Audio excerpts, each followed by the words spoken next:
Welcome back to GameScoop Central's weekly wrap-up, your one-stop shop for all the biggest gaming news stories of the week. And oh boy, we've got a packed one this week, from PlayStation making some big PC moves to Xbox trying to figure out its identity crisis, plus a whole lot of Fallout news, both good and bad.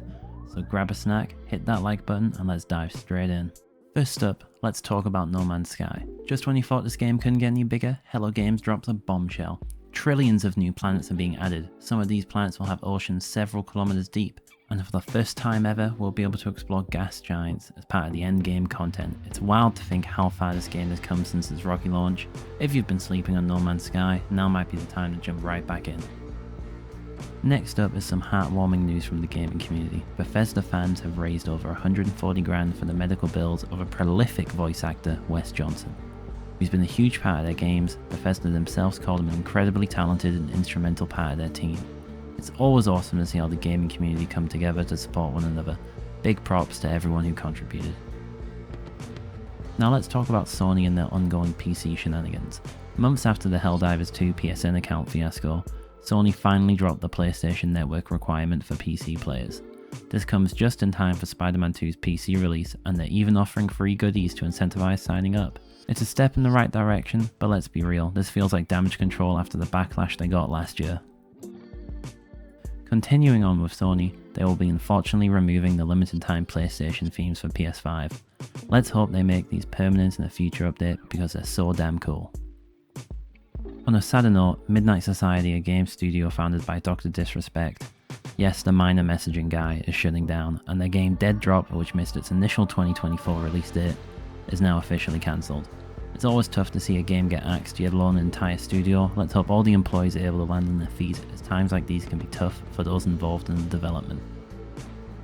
One final Sony story for you today. On the topic of shutting down, Sony really wants us to forget about Bloodborne, as they DMCA'd Lance McDonald's 60 FPS mod. This comes after fans have been begging for any new Bloodborne content, whether it be a remaster or a patch. Just give us something, Sony, we want it. This is a particularly frustrating move, especially for a game with such a strong and enthusiastic following like Bloodborne. Now enough about Sony, let's talk about Xbox. Xbox's boss, Phil Spencer, says the brand's identity is evolving in response to fan concerns about their multi-platform future. This comes as Xbox hardware revenue hits its second lowest point in the last decade. But don't worry, Microsoft says they're not ready to deprioritize consoles just yet. While on this topic, Forza Horizon 5 is now confirmed to be making the leap to PlayStation. It's a weird time to be an Xbox fan, but hey, at least the games are still coming. What do you guys think? Does Xbox have an identity crisis right now? If you've been playing Multiversus, brace yourself. It's shutting down once Season 5 wraps up in May. Player counts have been dropping for a while now, but this still stings for those who actually stuck with the game. Warner Bros hasn't announced what's next, but this could be a sign they're working on a second reboot of the game, or maybe like Rocksteady's Suicide Squad, it's destined to be abandoned forever. Sad news for Fallout fans, the Fallout Neuvo Mexico DLC has been cancelled. This fan-made project had a lot of potential, but unfortunately it's not moving forward. On the flip side, Assassin's Creed Shadows is making headlines for being censored in Japan. That's right, the country where the game takes place is censoring it. How funny is that? This is due to heavy gore, and it sparked a lot of debate about how games are localized for different regions. This comes after Assassin's Creed Shadows has already been making quite a few headlines for good and bad reasons. Let's hope it's a solid addition to the long-running franchise. Now this isn't quite gaming related, but you use it for gaming, so it's close enough. We're going to shift gears into some tech news. The Nvidia RTX 5000 series are here, and surprise surprise, they sold out almost instantly.